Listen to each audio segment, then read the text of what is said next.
When Preeta walked into the small church wearing a simple white dress and holding a single daisy, people whispered behind her back. "She could have married anyone," they said. "But she chose him, a broke mechanic?" Watson stood at the altar, his hands rough, his suit borrowed, and his eyes full of something no money could buy: love. He didn't have much, just a tiny rented room, an old car that coughed more than it started, and a heart that beat only for her. Their wedding was humble, but their laughter filled every corner of the small hall.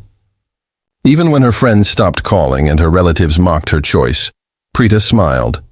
"I didn't marry his wallet," she told them. "I married his soul, months past."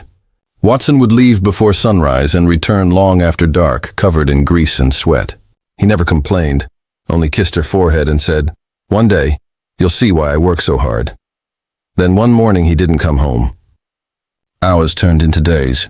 Preeta searched everywhere, workshops, hospitals, even the police station.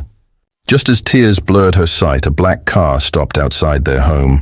A man in a tailored suit stepped out and handed her an invitation. It was from Watson. Heart pounding, she arrived at a grand hotel ballroom lit with crystal chandeliers.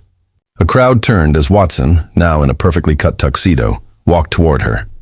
Reporters snapped photos and people gasped. "I'm sorry," he said softly, taking her trembling hands.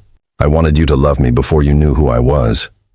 The screens behind him flickered to life, showing images of car factories, hospitals, and schools, all under the logo Watson Industries. Preeta couldn't breathe. The poor mechanic she married was actually the heir to one of the biggest industrial empires in the country. The same people who had laughed at their wedding now stood speechless as Watson pulled her close and whispered, "Now the world knows the truth. But I've always known. You saw me when no one else did." As the lights dimmed and music played, Preeta smiled through her tears. She didn't marry a billionaire. She married a man who proved love was the richest thing of all.